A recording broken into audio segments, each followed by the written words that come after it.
Students, we are starting with a new topic today, that is your storage classes and scope.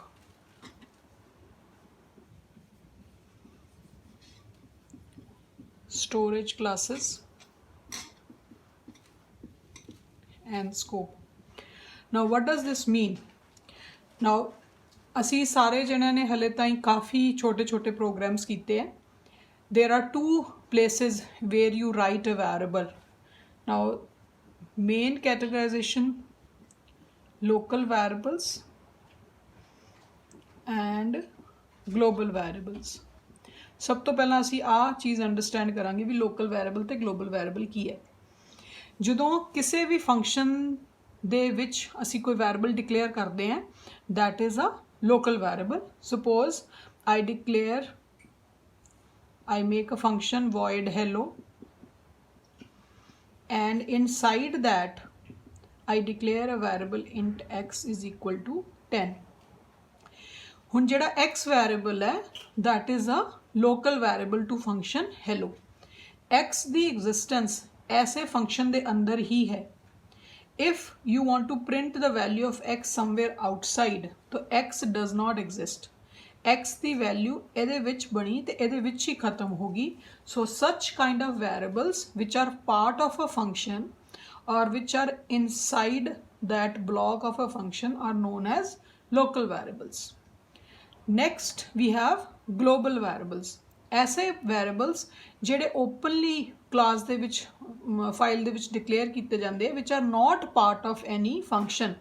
Suppose ਜਿਵੇਂ ਤੁਸੀਂ ਲਿਖਦੇ ਹੋ void main, normally ਆਪਾਂ main ਦੇ ਵਿੱਚ ਕੁਝ ਕੋਡਿੰਗ ਕਰ ਦਿੰਨੇ ਆ, int a is equal to 20. So 20 is a is a local variable of main. लेकिन मैं इस तो ऊपर कोई वेरिएबल डिक्लेयर कर दिनी है integer b is equal to 7. सो जो 7 वेरिएबल है it is outside the scope of this main function. ये किसी फंक्शन दे विच नहीं डिक्लेयर्ड है, ये ओपन डिक्लेयर्ड है. किसी जो आप कोडिंग वाली जगह कोडिंग फाइल खोलांगे उहदे विच असीं directly int b is equal to 7 लिखिया है. So such type of variables are known as global variables which can be used by any of the function which is there. ठीक है, हुण असीं जे इस फंक्शन दे विच b की वैल्यू प्रिंट करांगे तो b की वैल्यू 7 प्रिंट होएगी. लेकिन अगर तुसी a की वैल्यू किते होर बाहर प्रिंट कराउण की कोशिश करोगे तो a की वैल्यू प्रिंट नहीं होएगी, because a is a local variable. एदा जिहड़ी लाइफ टाइम है it is within this function. Here we have an x variable, एदा life time within this function है hello. Now I put a printf statement here. तो जे मैं x की value print करानी है x is equal to %d and then I write the value, I print the value of x. So ये चीज़ x print कर देगा. लेकिन मान लो ये फंक्शन अलग है, तुसी मेन दे विच x की वैल्यू प्रिंट एफ करोगे, तुसी इत्थे प्रिंट एफ स्टेटमेंट दो. आही स्टेटमेंट अगर इत्थे लिखते हैं असी x इज़ %d x, तो जो आप प्रोग्राम कंपाइल करोगे तो एरर आएगा, बिकॉज इत्थे किते भी x प्रिंटेड नहीं है या x किते डिक्लेयर्ड नहीं है. लेकिन अगर तुसी b नू प्रिंट कराओगे, print f b is equal to %d and you print b, तो b प्रिंट होएगा because b is a global variable. इस चीज़ तो ये क्लीयर होंगी है कि जो ग्लोबल वेरिएबल है ओपन है, ये कोई भी फंक्शन तो आप डिस्प्ले करा सकते. अगर इस फंक्शन के विच भी आप मेन बी प्रिंटिंग करावांगे तो बी की वैल्यू प्रिंट की जा सकती है. बट आ फंक्शन तुहानूं इत्थे कॉल करना पेगा because this is a user defined function. असीं ये चैप्टर ऑलरेडी कवर कर चुके हैं. सो मेन दे विच ये फंक्शन कॉल करना पेगा तां भी चीज़ एग्जीक्यूट होएगी. समझाउण मतलब what I am trying to say is ऐसे variables which are open outside any function are known as global variables, and any variable which is part of a function x is local to this function, a is local to this function. हुण basically आप programme लिखोगे तुसी एक hello function बना लिया, then you may call this function here. आप hello function को call कर सकते हैं. hello function जो कॉल होएगा तो आ वाली स्टेटमेंट्स भी एग्जीक्यूट होनियां, x की वैल्यू प्रिंट की जा सकती है. ठीक है, अदरवाइज भी आ वाला फंक्शन तुसी कोडिंग कीती भी है, एक्स की स्टेटमेंट ए भी चक्केगा, आ वाली जी चीज़ है ये सॉरी नहीं आएगी एक्स की value because this is a different function, but b will be printed because this is a global variable. This is the concept of local variables and global variables.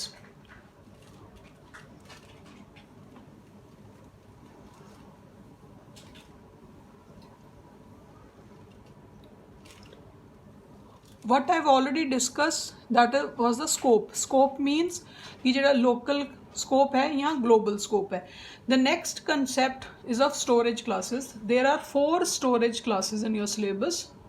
Auto, then we have extern, we have register and static.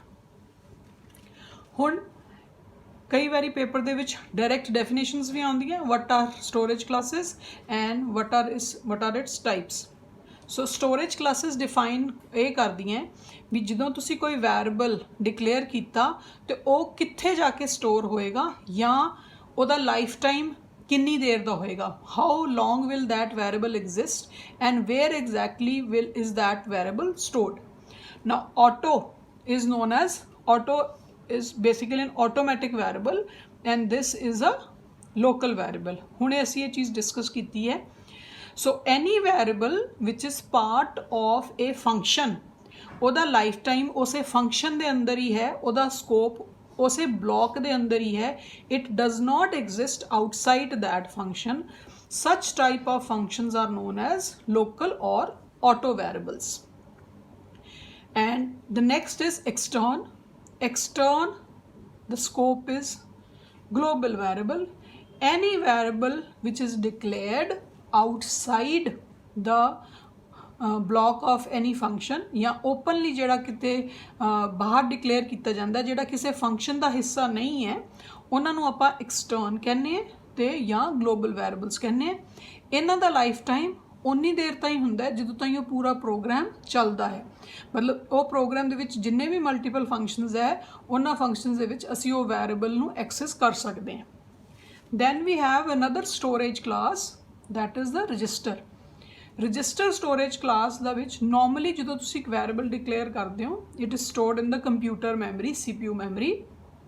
But whenever you declare a variable as register variable, तो CPU registers दे विच जाके store होंदी है, ना कि normal memory they which. Normal memory मीनस your normal hard disk वाली memory दे विच ना होके वो CPU दे जिहड़े रजिस्टर वैल्यूज़ होंदे हैं, register is type of a storage. तो रजिस्टर एक जगह है, मान लो मतलब जस्ट हुण जिवें तुसीं तुहानूं अगर रजिस्टर तुसीं वैसे तो फस्ट ईयर च पढ़िया होएगा, लेकिन फिर भी register is something where we store a value of a variable. ये वैरिएबल्स वो वैरिएबल्स होंदे है जिन्हां दी वैल्यू असी बहुत फ्रीकुएंटली एक्सेस करनी हो. ऐसे वैरिएबल्स जिन्हां दी यूसेज बहुत ज़्यादा है, उन्होंने बार बार मैमरी तो दोबारा लिया के शो करना पैंदा, डिस्प्ले करना पैंदा. तो such type of things are stored in the CPU registers and they are known as register variables. आ एक नॉर्मल वैरिएबल है, ये अगर तुसी अगे रजिस्टर कीवर्ड लिख दिंदे हो तो ये नॉर्मल वैरिएबल ना रह के एक रजिस्टर वैरिएबल हो गया. रजिस्टर वैरिएबल का मतलब है आई जिहड़ा वैरिएबल है उहदे विच जिहड़ी वैल्यू स्टोर होएगी वो CPU रजिस्टर दे विच स्टोर होएगी and that variable can be accessed very quickly. उन्होंने बड़ा फ्रीकुएंटली असी रजिस्टर तो पिकअप करके दोबारा एक्सेस कर सकते हैं. The fourth type is your static variables. Static variables are those variables which store the value after the execution of that particular block also. ਜਦੋਂ ਤੁਸੀਂ ਚਾਹੁੰਦੇ ਹੋ ਕਿ ਤੁਹਾਡੀ ਵੈਰੀਏਬਲ ਦੀ ਵੈਲਿਊ ਸਸਟੇਨ ਹੋਵੇ ਜਾਂ ਸਟੋਰ ਰਵੇ ਤਾਂ ਤੁਸੀਂ ਉਹਨਾਂ ਨੂੰ ਸਟੈਟਿਕ ਵੈਰੀਏਬਲਸ ਡਿਕਲੇਅਰ ਕਰਦੇ ਹੋ. ਫॉर एग्जांपल ਨਾ ਜਦੋਂ ਤੁਸੀਂ ਕੋਈ ਵੈਬਸਾਈਟ ਖੋਲਦੇ ਹੋ ਤਾਂ ਤੁਸੀਂ ਕਹਿੰਦੇ ਹੋ, ਕਈ ਵਾਰੀ ਤੁਸੀਂ ਦੇਖਿਆ ਹੋਣਾ ਵੈਬਸਾਈਟ ਖੋਲਦੇ ਹੋ ਤਾਂ you have some examples like you are the 500th visitor, you are the 501 visitor, 502. तो जो आप साइट में बंद कर दें तो दोबारा खोलीए तो ऐ नहीं है वो 1 तो शुरू होएगा. ये मतलब वो जी प्रीवियस वैल्यू किते ना किते स्टोर्ड रहिंदी है. सो जी प्रीवियस वैल्यू सस्टेन रहे प्रोग्राम एग्जीक्यूशन तो बाद भी. So we make such variables as static variables. Static variables ਲਈ ਵੀ ਤੁਸੀਂ ਉਹਦੇ ਅੱਗੇ ਇੱਕ ਕੀਵਰਡ ਲਾ ਦੇਣਾ ਹੈ static. This will make this as a static variable. I the value ਜਿਹੜੀ ਵੀ present value ਹੋਏਗੀ and that will be there even after the program closes. ਤੁਸੀਂ ਇੱਕ ਵਾਰੀ execute ਕਰਕੇ program ਬੰਦ ਕਰ ਦਿੰਦੇ ਹੋ, next time when you execute it, it actually stores the value of that previous variable I, और उस block तो execute ਕਰਨ ਤੋਂ ਬਾਅਦ ਉਸ ਦੀ value ਰਹਿੰਦੀ ਹੈ. Let me explain you this with an example. This is an example which demonstrate local and global variable. ਅਸੀਂ ਇੱਕ variable ਲੈ ਲਿਆ a, ਉਹਦੀ value 20 declare ਕਰਤੀ. main ਦੇ ਵਿੱਚ ਜਦੋਂ ਤੁਸੀਂ a ਦੀ value print ਕਰੋਗੇ ਤਾਂ a ਦੀ value print ਹੋਏਗੀ 20 because ਇਹ variable ਕਿਤੇ ਇਸ ਤੋਂ ਪਹਿਲਾਂ a ਦੀ value ਕਿਤੇ ਹੈ ਨਹੀਂ, but ਇਹ error नहीं देगा because a globally declared है. And then I give it a value of a again, a the value 40 देती. So this आ जिहड़ा a is equal to 40 है, this is a local declaration. उस तो बाद जो आप print करवावांगे value of local a is a, so it will print the value as 40 because पहला a the value किन्नी इन्हें पिकअप की थी, मतलब a ਦੀ value कित्थों मिली इनू, आ global variable a the value इन्हें print की थी. local function ਦੇ ਵਿੱਚ मेन ਦੇ ਵਿੱਚ ਜਦੋਂ ਇੱਕ ਉਸੇ ਵੈਰੀਏਬਲ ਨੂੰ ਮੈਂ ਦੁਬਾਰਾ ਵੈਲਿਊ ਦੇਤੀ, ਉਸ ਤੋਂ ਬਾਅਦ ਜਦੋਂ ਤੁਸੀਂ a ਦੀ ਵੈਲਿਊ ਪ੍ਰਿੰਟ ਕਰਦੇ ਹੋ ਤਾਂ a will be 40 because ਇਹ ਲੋਕਲ ਵੈਲਿਊ ਚੱਕੇਗਾ. ਇਸ ਤੋਂ ਪਹਿਲਾਂ a ਦੀ ਵੈਲਿਊ ਜਿਹੜੀ ਹੈ ਉਹ ਗਲੋਬਲ ਵੈਲਿਊ ਚੱਕ ਰਿਹਾ ਹੈ, that is the 20 value. So this is the global variable and this is the local variable. A small example which shows कि value किस तरह होती है. अगर तुसी क्योंकि असी variable का नाम same रखे है, असी रीइनिशियलाइज की है तो वैल्यू a ने 40 ਉਹਦੀ चेंज करती है. Let us understand static variable with the help of a small example. ਅਸੀਂ ਇਹਦੇ ਵਿੱਚ ਇੱਕ ਫੰਕਸ਼ਨ ਡਿਕਲੇਅਰ ਕਰ ਲਿਆ void hello. ਫੰਕਸ਼ਨ ਡਿਕਲੇਰੇਸ਼ਨਸ ਅਸੀਂ ਆਲਰੇਡੀ ਸਿੱਖ ਚੁੱਕੇ ਹਾਂ. ਸੋ ਇੱਕ ਨਾਰਮਲ ਫੰਕਸ਼ਨ ਹੈ hello ਜਿਹਦੇ ਵਿੱਚ ਕੋਈ ਪੈਰਾਮੀਟਰ ਨਹੀਂ ਹੈ, ਉਹਦੀ ਰਿਟਰਨ ਟਾਈਪ void ਹੈ. So this is the declaration of ਦਾ ਫੰਕਸ਼ਨ. ਅਸੀਂ ਡੈਫੀਨੇਸ਼ਨ ਦੇ ਵਿੱਚ ਆਏ. ਡੈਫੀਨੇਸ਼ਨ ਦੇ ਵਿੱਚ ਤੁਸੀਂ ਬੋਡੀ ਦੀ ਰਿਟਰਨ ਟਾਈਪ ਲਿਖਤੀ, ਫੰਕਸ਼ਨ ਦਾ ਨਾਮ ਲਿਖਤਾ, ਉਹਦੇ ਵਿੱਚ ਤੁਸੀਂ ਇੱਕ ਸਟੈਟਿਕ ਟਾਈਪ ਵੈਰੀਏਬਲ ਡਿਕਲੇਅਰ ਕਰਤਾ int a is equal to 0 and static variable is equal to a, ਉਹਦੀ ਵੈਲਿਊ ਪ੍ਰਿੰਟ ਹੋ ਜਾਏਗੀ. So it will print a the value ਕਿੰਨੀ ਹੈ 0 ਐਂਡ ਜਦੋਂ ਇਹ ਫੰਕਸ਼ਨ ਕਾਲ ਹੁੰਦਾ ਅਸੀਂ a ਦੀ ਵੈਲਿਊ ਇਨਕਰੀਜ਼ ਕਰ ਰਹੇ ਹਾਂ 1 ਨਾਲ. So next time van this function will be called ਤੇ a ਦੀ ਵੈਲਿਊ ਵੱਧ ਕੇ ਆਉਣੀ ਚਾਹੀਦੀ ਹੈ and static variable the value 1 print ਹੋਣੀ ਚਾਹੀਦੀ ਹੈ. ठीक है, every time this function is called the value will increase by 1. now we come to the main where we will call this function, जिथे ਅਸੀਂ ਆ function call कर रहे हैं. function calling ਲਈ ਅਸੀਂ ਕੀ ਕੀਤਾ, ਇੱਕ variable i declare ਕੀਤਾ. I is a looping variable. I is equal to 1, I less than 4, I is equal I plus plus. so ਅਸੀਂ loop ਲਾ ਕੇ function ਨੂੰ call ਕਰ ਲਿਆ. ਹੁਣ देखो ये लूपिंग वाला कंसैप्ट है, असी इस फंक्शन नू किन्ने वारी कॉल करांगे 3 टाइम्स फंक्शन नू कॉल करांगे. 3 टाइम्स किवें, बिकॉज आई दी वैल्यू 1 है तो लैस दैन 4 है. इट मीनस आई दी वैल्यू 1 वास्ते एक बारी हैलो कॉल होया, फिर जो आई दी वैल्यू 2 होएगी फिर सैकेंड टाइम तो आई दी वैल्यू 3 थर्ड टाइम, फिर जो fourth time I the value 4 हो जाएगी. पर मेरी टेस्टिंग कंडीशन की है आई इज़ लैस दैन 4. सो ये फॉल्स हो जाएगा तो ये फंक्शन कॉल नहीं होएगा, थोड़ा कंट्रोल लूप तो बाहर आ जाएगा. सो आ जिहड़ा लूप लाया असीं फॉर, ये कॉल कर रहे हैं हैलो फंक्शन नू किन्ने वारी 3 टाइम्स कॉल करेगा. ना जो पहली बारी ये फंक्शन हैलो कॉल होएगा आ वाली चीज़ चलेगी तो ए दी वैल्यू प्रिंट हो जाएगी 0. जो next type hello function call होएगा तो ए दी वैल्यू कितनी प्रिंट होएगी 1. नैक्सट टाइम जो प्रिंट करेगा ए दी वैल्यू 2 हो जाएगी. हुण एवरी टाइम जो ये फंक्शन कॉल हो रहा है तो ए दी जी प्रीवियस वैल्यू है स्टोर होंदी है, वो डिलीट नहीं हो जाती because the a is declared as static. हुण जो आ फंक्शन तुसीं एग्जीक्यूट करके देखोगे, so this function will call this hello function 3 times. so the output would be something like this: static variable is equal to 0, static variable is equal to 1, static variable is equal to 2. क्योंकि ਜਿਹੜੀ a the value ਆ static ਹੈ, ਪੁਰਾਣੀ value ਜਿਹੜੀ a ਦੀ ਆ store ਰੱਖਦਾ ਹੈ function. ਸੋ ਅਗਰ ਤੁਸੀਂ ਇਸ ਚੀਜ਼ ਨੂੰ ਦੁਬਾਰਾ ਐਗਜ਼ੀਕਿਊਟ ਮਤਲਬ ਫਾਈਲ ਨੂੰ ਖੋਲ ਕੇ ਇਸ ਜਿਹੜਾ ਫੰਕਸ਼ਨ ਵੈਰੀਏਬਲ ਇਹਨੂੰ ਸਟੈਟਿਕ ਨਾ ਬਣਾਓ, ਮਤਲਬ now a is a normal variable, ਇਹ ਸਟੈਟਿਕ ਨਹੀਂ ਹੈ। दोबारा जो ये फंक्शन एग्जीक्यूट करोगे तो आउटपुट हमेशा आएगा static variable is 0, static variable is 0, because ये स्टैटिक रहा नहीं है क्योंकि तुसी इहनूं स्टैटिक खत्म करता। पर प्रिंटिंग उवें करवा रहे हैं असी for just of clarity of the concept, क्योंकि ए दी वैल्यू 0 है, ए दी वैल्यू 0 प्रिंट कर ली, दोबारा चलाया फिर ए दी वैल्यू 0 होगी, तीजी बार चलाया फिर ए दी वैल्यू 0 होगी। क्यों 0 है? बिकॉज एवरी टाइम जो तुसी फंक्शन हैलो कॉल कर रहे हो वो पुरानी वैल्यू स्टोर नहीं कर रहा, क्योंकि ये नॉर्मल वेरिएबल है। अगर तुसी चाहते हो कि थोड़े वेरिएबल की प्रीवियस वैल्यू स्टोर्ड रहे तो असी इस वेरिएबल नूं स्टैटिक बना के चलते हैं।